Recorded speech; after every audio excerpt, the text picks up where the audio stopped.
So yan po ano, ito yung nauna, tapos may washer siya na ganito makapal para dito. Sa sunod po is ito, may washer po siya na ganito. Yan po.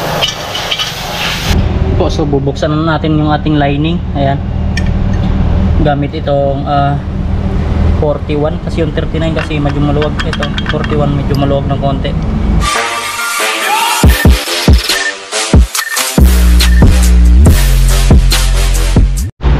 So alright, this is me again, Aris from Aris TV. Ayan, lagi ko pong inuulit, thank you so much sa mga nag-subscribe sa YouTube channel natin, sa nag-follow sa Facebook page natin, Aris TV. Alright, yan po no. So lagi kong nagpapasalamat sa inyo dahil dyan. Ayan, gagawa naman tayo ulit ng video.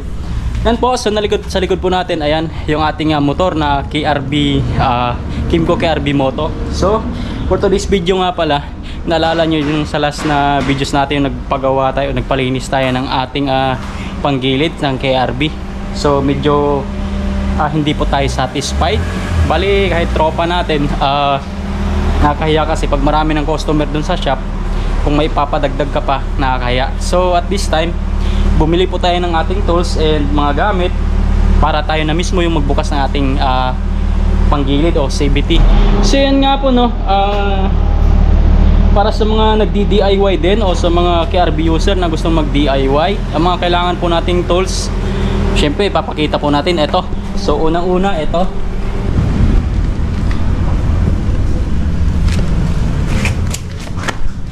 syempre grasa, high grease, dapat high grease daw lalagay natin na grasa. Ayan, extreme high grease dapat high grease para ano, hindi matutuyo yung grasa sa panggilid natin. At saka ito pong ano, parang martilyo na rubber yung dulo, kasi hirap kasi buksan yung ating panggilid. Yan, ito hirap pong buksan yan pagka ano, pagtanggal mo ng lahat ng screw, hirap tanggalin, kaya kailangan pupukpukin ng konti bago siya, pag umangat na siya saka mo bubuksan. At syempre bumili rin tayo ng degreaser. Ayan, 3M na degreaser. General purpose yung nabili ko, walang iba eh, pwede na siguro to. Ayan, 3M general degreaser, impact, pwede siya pang grill, pwede pang open ng range, etc. na tools. Isa lang yung battery nito.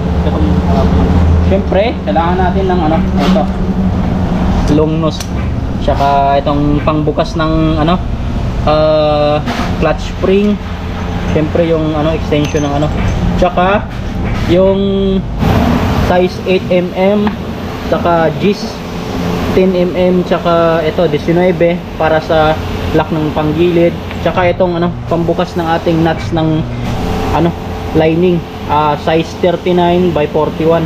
Pero yung ginagamit ko dito mga ka-oret is yung 41. Ayan, solid. Syempre meron tayong pamukpo. Let's proceed. So ayan po, medyo malamig na yatang ano, panggilid ng ating motor.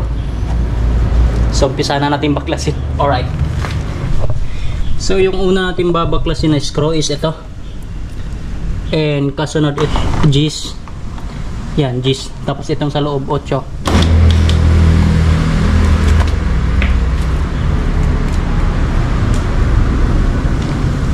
yung Gis para dito.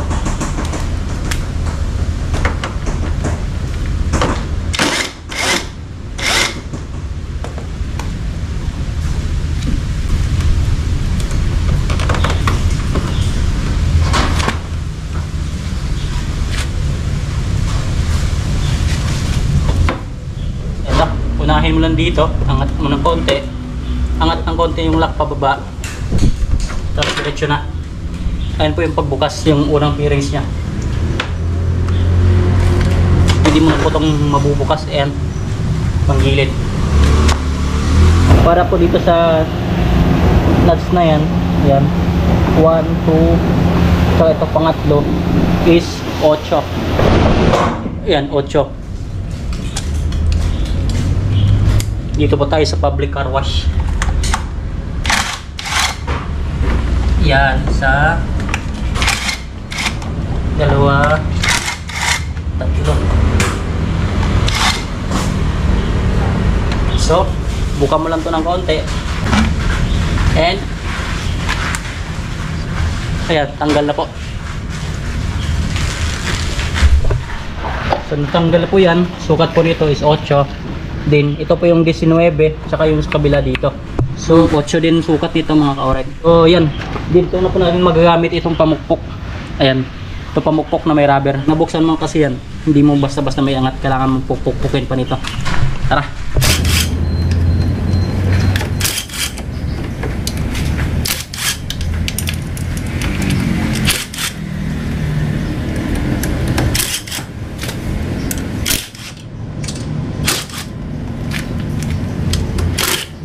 Luwag na po yung ating screw.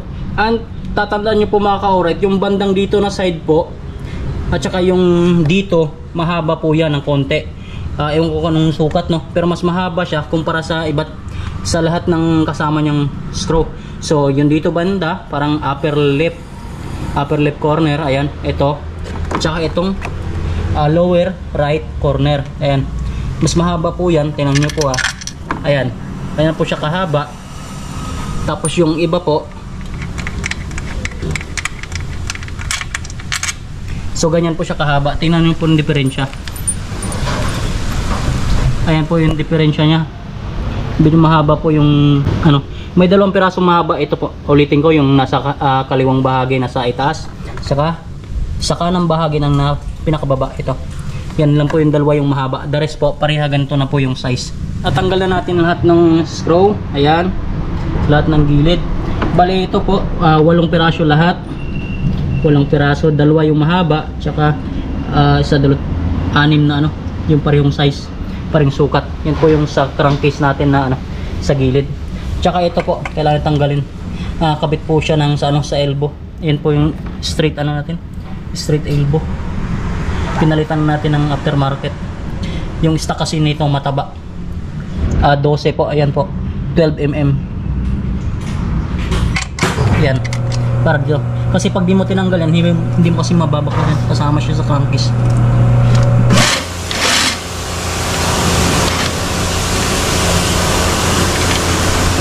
So yun na po, this part. Tanggal na po lahat ng ating screw. Ito, hindi mo po basta-basta mabubuka yan. Ayan, napakasulit po niyan. So kailangan mo ng ito, ng rubber na pumukpok para umangat lang siya ng konti. Yan, para maangat mo lang po ng konti. Tamang pukpok lang. Ang init na.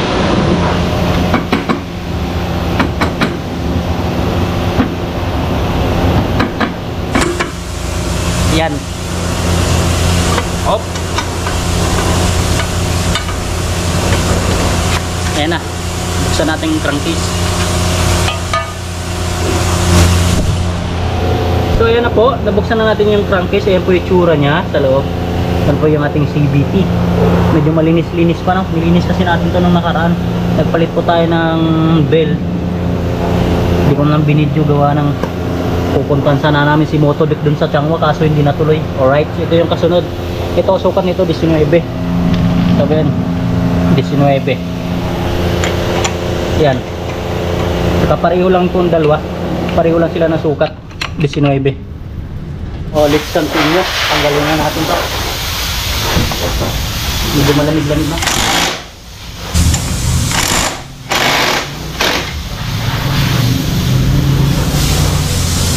Yan.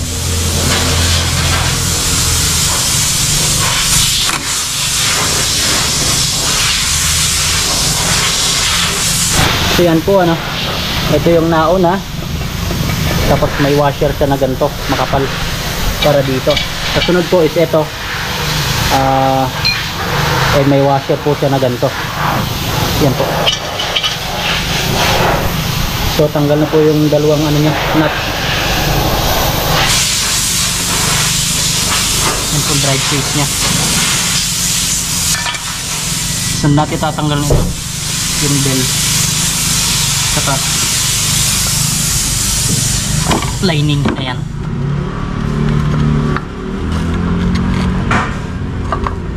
So kasunod po itong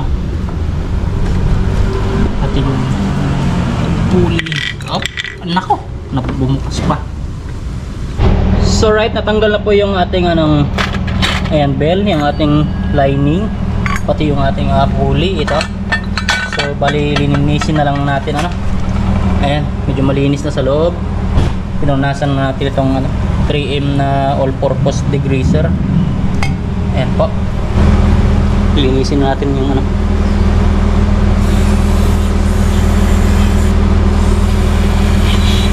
Punuan ka eh.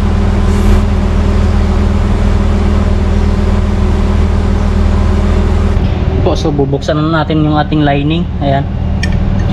Gamit itong 41 kasi yung 39 kasi medyo maluwag. Ito 41 medyo maluwag ng konti, yung 39 kasi parang masikip. Ayan, ayan po, nabuksan na natin yung ating lining. Ayan, so meron po siyang ano na ito, parang locks ng center spring.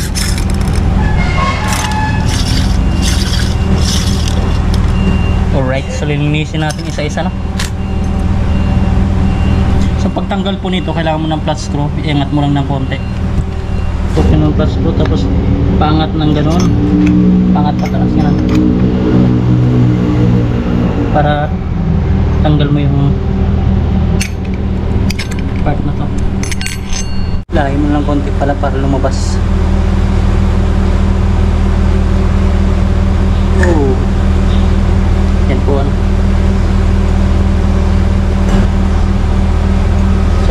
Itong ano, itong lock na yan para gamit ang lungness. Yan, lungness. Yan, isa,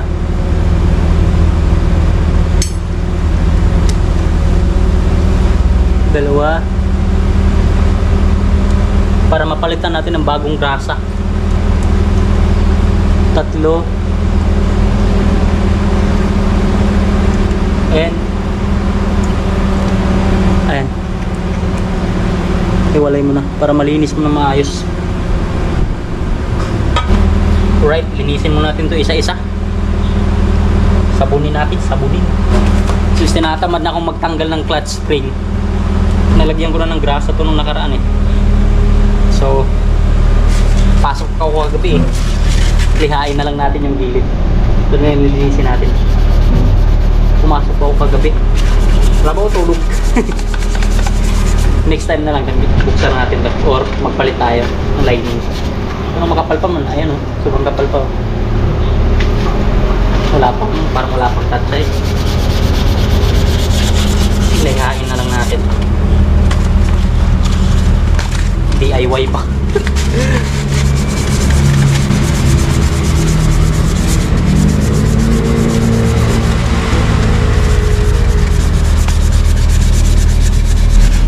Yan. So titingnan mamaya, pahuli lang natin to kung kaya natin ano, kaya pa natin tanggalin. So ayan, yung to paglagay ng grasa sa gilid. Tapos maglagay ng gilid niya, ikot-ikutin mo lang. Yan, hanggang malagyan lahat ng surface bago mo ibalik tong ano, eto.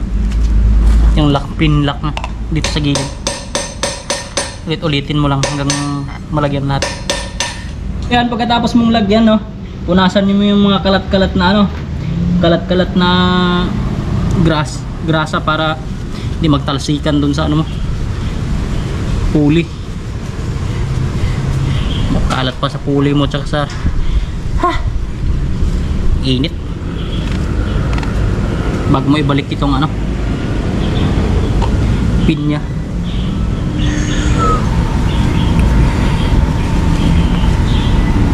Dapat wala siyang walang kalat.